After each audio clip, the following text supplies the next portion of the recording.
골목을 걸을수록 조금씩 선명해지는 그때의 기억. 저기 막 초소 같은 거 보이시죠? 아, 그렇네.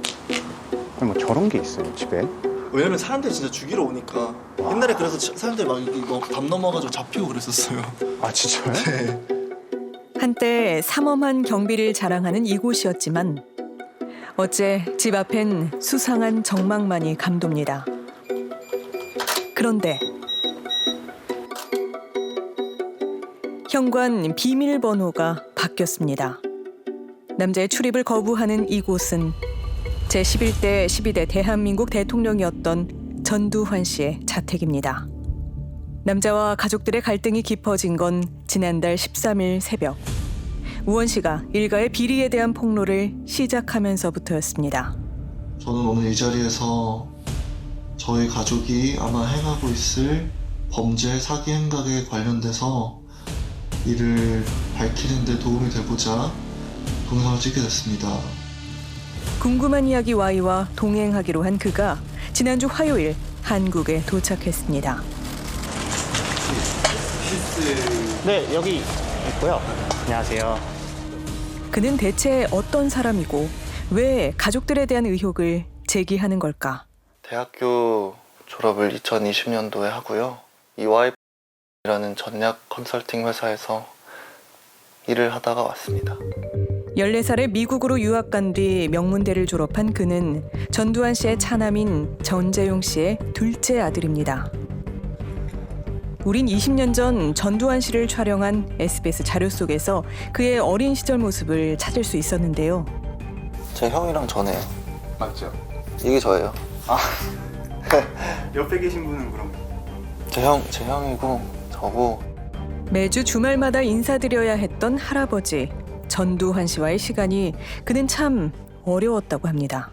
일요일마다 가족들이 거의 무조건 모였어야 됐는데 저 어머니나 뭐 작은 어머니 다 그분들이 다 이제 거의 시중 들듯이 거의 뭐 마피아 보스같이 이렇게 깍듯하게 해야지만이 살아남는 그런 구조였죠. 할아버지가 중시하시는 가치는 뭐가 있을까요? 복종. 우원 씨에겐 불편한 존재가 또 있습니다. 자신의 어머니를 두고 여배우와 외도를 한 뒤 미국에서 중혼을 했던 아버지 전재용 씨. 하지만 우원 씨는 사춘기에도 반항 한 번을 안 했다고 합니다. 아빠 말씀에 복종했던 이유 중에 하나가 진짜 조금이라도 더 사랑받고 싶어서. 가족들의 사랑과 관심을 받기 위해 늘 얌전하고 순종적인 모습만을 보였다는 겁니다. 그런 우원 씨가 몇 해 전부터 조금씩 달라지고 있다는 걸 먼저 알아챈 건 그의 지인들이었습니다. 무슨 돈에 대한 걸 사인했다고 돈을 트랜스퍼 한다는 건지 아니면 돈을 안 받겠다는 건지 돈까지 다 가져가려고 한다고. 형이랑 우원이 남은 거 많이 없는데 그것까지 가져가려고 한다고요. 전재용 씨가 아들이 가진 비상장 주식을 새어머니에게 양도하라며 서명을 요구했다는 겁니다. 저랑 재영은 거의 버린 아들같이 하면서, 그리고 제가 진짜로 자살하려고 했을 때 한 번도 그거를 표현할 수 있는 부모님이 되어주지 못해서 그런 것도 되게 짜증났어요. 그들이 진짜 원망스러운 거 맞고, 그래도 이왕 사는 거 진실을 한 명한테라도 더 알리려는 거. 일가에 대한 좌절과 분노 때문에 진실을 밝히겠다는 결심을 했다는 우원 씨. 제가 학창 시절 때 학비를 저희 친할머니 이순자씨께서 여러 번 보내주셨는데요. 그것은 바로 낯선 이의 이름으로 보내진 수상한 입금 내역이었습니다. 3천만 원이 넘는 금액인데 은행에서 다른 지인분의 명의를 통해서 에듀케이션 피, 학비를 보내신 내역이 있고요. 수만 달러의 돈을 보낸 사람은 우원 씨가 전혀 모르는 사람들이랍니다. 가정부 셨거나 비서분들, 아니면 진짜 지인분들, 모든 비자금을 지인들을 통해서 세탁하셨어요. 1996년 뇌물수수 등의 혐의로 구속 기소돼 2,205억 원의 추징금을 선고받고 전직 대통령으로서의 예우가 박탈된 전두환 씨. 하지만 사면된 그는 뜻밖의 얘기를 합니다.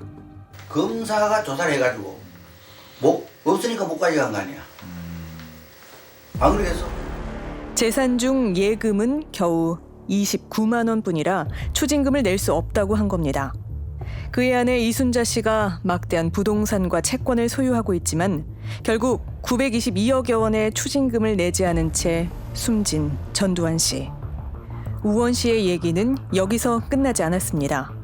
널찍한 응접실을 지나 복도를 따라 이어진 수많은 방들. 마치 미로 같은 이 공간에서 전 씨 일가는 호화 생활을 누렸다고 하는데요. 진짜로 뭐 셰프들을 초청해서 요리를 시킬 때도 있었고, 이 방에서는 미용실이었어요. 미용실. 아, 미용실이요? 네. 할아버지가 이제 머리 깎으시거나 아니면 할머니가 미용 받으시거나 여기 사람들 이렇게 불러가지고, 그리고 여기 뒤쪽으로는 농구장. 아, 농구장이요? 농구장이 있고, 마당 이쪽으로 가면은 수영장, 이쪽 끝으로 가면은 뭐 야외 스크린 골프 시설이 있습니다. 그런데 담장 안 그들만의 공간엔 더욱 은밀한 장소가 있다는데요. 그 할아버지 서재 쪽에 할머니 옷장이 있거든요. 엄마가 정확하게 위치는 얘기를 안 하시는데, 전두환 씨의 며느리이자 전재용 씨의 전처였던 어머니 최 씨가 목격한 비밀 금고가 있다는 겁니다. 그 엄마 그 금고 관련돼서 엄마 말씀하셨잖아요. 문제 뭐가 있는데 그거를 쫙 밀면은 병이 회전을 했어. 보통 은행에 가면 이렇게 대형 금고 이런 데 보면 셰프들이 운전하는 거 셰프들이 그런 경마 앞방 자는 방도 크기 정도 돼 있었고, 거기 벽에 다 막 현금만 가득 있었어. 그런데 전두환 씨의 비자금 논란은 그에게서 끝나지 않는다고 합니다. 굵직한 사업체를 운영했거나 운영 중인 전두환 씨의 자녀들. 그러니까 와이너리의 장점이 뭐냐면은 와인을 만들고 그냥 그 와인에 자기가 원하는 가격을 그냥 붙일 수가 있어요.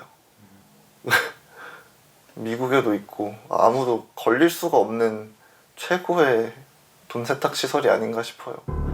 그 답을 알고 있을 할머니 이순자 씨를 만나기 위해 우원 씨가 연희동을 찾았습니다. 하지만 초소 다 없어지고 경비원 지금 경원분도 아무도 안 계시고, 원래는 무조건 있었는데, 그럼 여기 지금 할머니가 안 계시다는 얘기예요.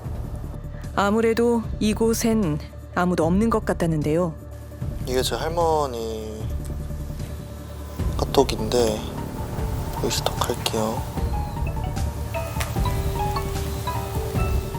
그렇다면 이순자 씨는 손자의 전화를 받아줄까?